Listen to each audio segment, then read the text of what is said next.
جب ریاکار کی تعریف کی جاتی ہے تو اس کے عمل میں اور اضافہ ہونے لگتا ہے۔ ریاکار تنہائی میں سست رہتا ہے اور لوگوں کے درمیان چست ہو جاتا ہے۔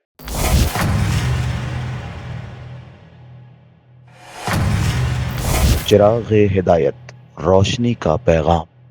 اعوذ باللہ من الشیطان الرجیم، بسم اللہ الرحمن الرحیم۔ ہمارے معاشرے اور سوسائٹی میں بہت ساری بیماریاں ہیں، لیکن کچھ بیماری ایسی ہے جو ہمارے عمل کو تباہ و برباد کر دیتی ہے۔ ایک انسان زندگی بھر عمل انجام دے اور زندگی بھر خدا کی راہ پر چلے، اور جب میدان محشر میں خدا کی بارگاہ میں آئے اور خداوند عالم اس سے کہے میرے پاس تمہیں دینے کے لیے کچھ بھی نہیں ہے، اس کا مطلب یہ ہے کہ اس نے اپنی زندگی کو برباد کر دیا۔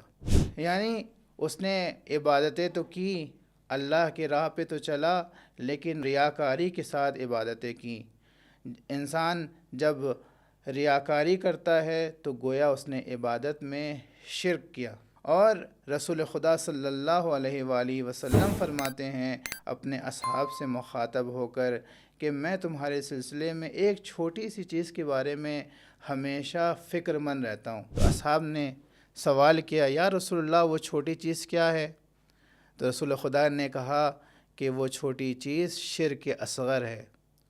تو جب لوگوں نے سنا شرک اصغر تو لوگوں نے تعجب کے ساتھ رسول خدا سے سوال کیا شرک اصغر سے مراد کیا ہے؟ تو رسول خدا نے کہا کہ شرک اصغر سے مراد ریاکاری ہے۔ جب یہ اتنی خطرناک بیماری ہے اور ہمارے عمل کو تباہ و برباد کر دیتی ہے، تو علماء اخلاق نے اس کی نشانیاں بھی بتائی ہیں اور اس کے کچھ علاج بھی بتائے ہیں۔ علماء اخلاق ریاکار کی نشانیاں بیان کرتے ہیں، کہتے ہیں کہ ریاکار تنہائی میں سست رہتا ہے اور لوگوں کے درمیان چست ہو جاتا ہے۔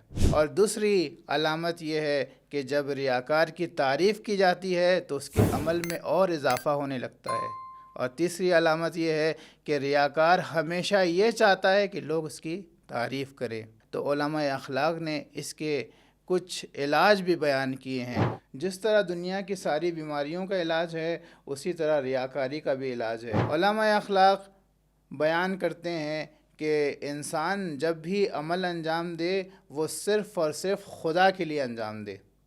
اور دوسرا علاج یہ ہے کہ انسان تنہائی میں زیادہ سے زیادہ اللہ کی عبادت کرے، اور جب انسان تنہائی میں اللہ کی عبادت کرے گا تو خداوند عالم اس کے اندر یہ طاقت و قوت عطا کر دے گا کہ وہ لوگوں کے سامنے بھی اخلاص سے عمل کو انجام دے گا۔